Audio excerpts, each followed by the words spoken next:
Boards 2025 के most important questions की series में ये जो सामने आपके क्वेश्चंस हैं, ये आज के क्वेश्चंस हैं जो आपको तैयार करने हैं। डेली 3 से 4 क्वेश्चन तैयार करेंगे तो बोर्ड तक बिल्कुल परफेक्ट आप लोग तैयार हो जाएंगे, लेकिन वो इंपॉर्टेंट होने चाहिए जो कि हम आपको प्रोवाइड करते हैं। अगर बढ़िया लगेगा सेशन तो लाइक करना और सब्सक्राइब कर लेना चैनल को if you are new on the channel, and do press the bell icon ताकि आप लोगों को हर एक वीडियो का नोटिफिकेशन मिलता रहे। चलिए स्टार्ट करें फर्स्ट क्वेश्चन के साथ। Give suitable reason for the following statement. ऐसे क्वेश्चन आते हैं जिसमें आपसे रीजन मांगता है। उसमें मेन चीज क्या है मैं आपको समझाऊंगा, बट लिखना कैसे है वो भी लिख के दूंगा साथ के साथ। We feel burning sensation in the stomach due to when we over eat. भाई ऐसा कब होता है? बर्निंग सेंसेशन किसकी वजह से पैदा होता है? That is due to the formation of HCl। और HCl अगर एक्सेस में बन जाएगा, HCl जो है खाने को डाइजेस्ट करने के लिए, क्योंकि वो वहां एक एसिडिक मीडियम क्रिएट करता है जिससे प्रोटीन डाइजेस्ट होता है पार्सली, है ना, स्टमक के अंदर। बट वो अगर एक्सेस में बदल जाएगा या बन जाएगा एक्सेस में, तो भाई वो हमारे लिए पेनफुल है। दैट्स वाई वो कह रहे हैं कि बर्निंग सेंसेशन होती है और पेन भी होता है, तो वो एक्सेस एसिड के बनने की वजह से होता है।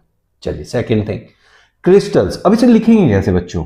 ये देखो, this is your answer, you have to write like this. क्या करना है देख लो ध्यान से। Due to over eating excess of hydrochloric acid is produced in stomach which causes burning sensation. This is your correct answer. Now second question कह रहा है क्रिस्टल ऑफ वॉशिंग सोडा। भाई वॉशिंग सोडा होता क्या है? Na2CO3.10H2 ये होता है। तो आप यहां देखो, इन 10 मॉलिक्यूल्स ऑफ वाटर की वजह से ही वो क्रिस्टल्स बन रहे हैं उसके crystals of washing soda changes to white powder on expose to air. जब हम उसे एक्सपोज टू एयर करेंगे तो उसकी जो वाटर मॉलिक्यूल्स हैं वो क्या हो जाएंगे? इवेपोरेट हो जाएंगे। तो बचेगा क्या? खाली मेरे पास Na2CO3 जो कि होता है व्हाइट पाउडर। तो वो क्रिस्टल्स के फॉर्म में नहीं रहेगा। But how will you write your answer?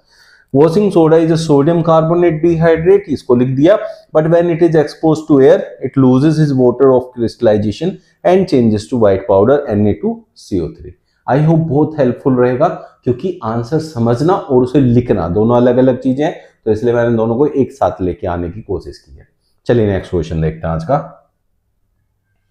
Define olfactory indicators, name 2 substances which can be used as olfactory indicators.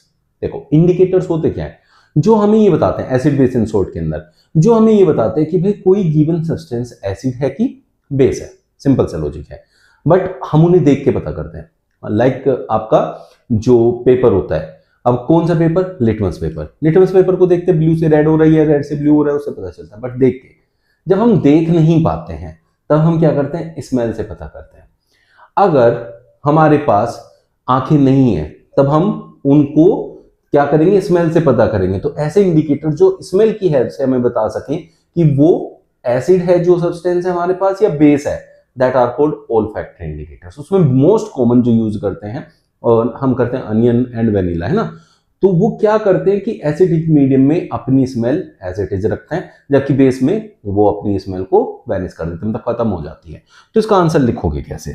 C answer देख लो बच्चों, हम क्या लिखेंगे? olfactory indicators are those substances whose smell changes in acidic और basic solution. Example onion and clove oil। और ये दोनों की दोनों ना मोस्ट कॉमन जो बात है इंटरेस्टिंग वाली वो ये है कि दोनों की जो स्मेल है वो बेस मीडियम में जाती है, एसिडिक में नहीं जाती है।